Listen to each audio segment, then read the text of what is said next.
Hi guys, it's How's everyone doing? Good, I hope. Today I'm reviewing another Amouage fragrance. Oh yes, I am. I'm reviewing Amouage Journey Woman. Supposed to be evocative of a mystical, exotic journey of some kind.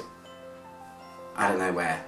But this fragrance came out in 2014 and it's a little bit difficult to classify. Fragrantica says that it's an oriental floral. I don't know, it kind of sits in the pockets of a lot of different things, but I'll talk about that in a minute. I want to go through the notes with you. So the top notes are apricot, jasmine tea, osmanthus, nutmeg and cardamom. And then the heart notes are sambac jasmine, mimosa, honey and cedarwood. And then the base notes are tobacco, saffron, vanilla, cypriol and musk. So cypriol, bit of a weird note. It's relative to papyrus, so it is a dry, woody, sometimes spicy note. And osmanthus as well. I want to talk about osmanthus because osmanthus is a really weird one because it is a flowering shrub and it doesn't really give off a floral smell. It is likened more to apricots. And this has got apricot in it as well. And sometimes it even can smell a little bit leather-like, or used in conjunction with leather. I think it might be used in leather making as well. Just a little fun fact. So let me spray this on for the 20 millionth time. This one is a bit of a conundrum. A lot of the Amouage fragrances I've reviewed recently have been on the prettier side. I did Opus 3, which is based around violets. I did Amouage Dia, which was very powdery, aldehydic, very aldehyde-driven fragrance with lots of powder.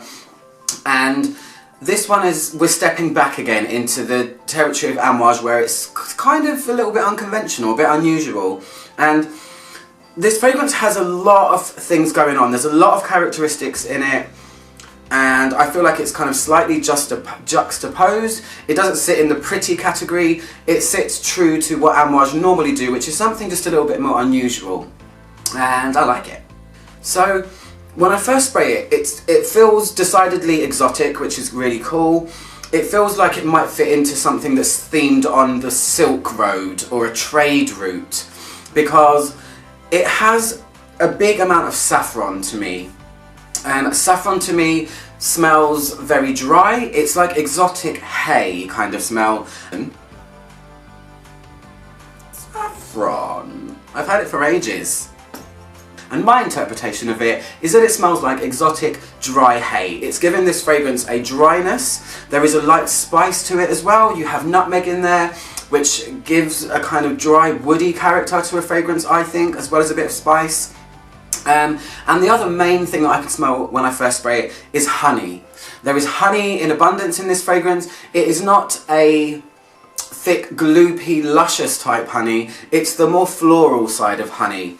And what's weird is this fragrance doesn't have a very apparent floral note or tone to it, but the floral tone that it does have, I think, is coming more from the honey as opposed to the sambac jasmine or the mimosa or even the jasmine tea. So that's a bit strange. That's a bit of a weird one to get your head around.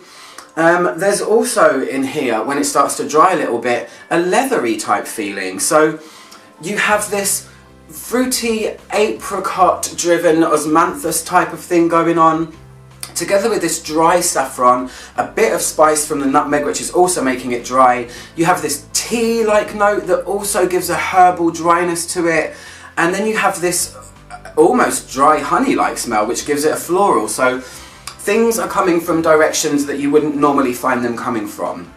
It's a bit of a journey. The honey seems to, for the most part, envelop the entire fragrance for me, and it's almost like saffron infused honey. You know, you have like orange blossom infused honey. It's like it's got honey with saffron infused into it, and those are the things that kind of blanket the fragrance and give it its character. But underneath there is this kind of apricot, osmanthus type feeling with a leather, and then there's this almost in the background vanilla tobacco thing that's very understated. It's not massive at all, but that's giving it a little bit of smoothness. You have cypriol, which I have never smelled, but looking at and reading up on it, It's a dry, woody, lightly spicy note as well, so that again is obviously just adding to the overall feel of this, and it feels exotic. I would put it in a category of an oriental floral spicy. It's like an oriental spicy or a floriental spicy. There you go. Even though it's not overly spicy, you can feel them in there. It feels very, very amouage-y. A couple of the ones I've reviewed before I've said haven't really felt amouage-y, i.e. Sunshine doesn't really feel like amouage at all, and their Blossom Love, which I have a sample of too, doesn't smell amouage-y, but this one is right in there. You can feel it's from Oman, you can feel this Arabian sort of style, but there's no oud, and I like that. Yay. Bonus. When this is really dry on me, especially on my wrist, I notice that the honey takes hold even more, and it goes even more floral like honey when it's dry. A lot of the other stuff kind of backs off. There isn't a super development. It kind of pushes and pulls though as it's drying. Sometimes it smells like one character, another time it smells like a different dimension. There's facets going on all over the place. It's Amouage. We know that they do create quite complex fragrances, but here it's like a lovely light honey that's on the floral pollenous sort of side. Every time I press record my phone rings. Note to self, put it on silent. So yeah, that's pretty much all I can say about it. I think that this, again, a lot of the fragrances I've been reviewing recently sit in the medium part of the spectrum in terms of longevity and projection. This does seem to be on the quieter side for an Amouage fragrance. It's not super loud.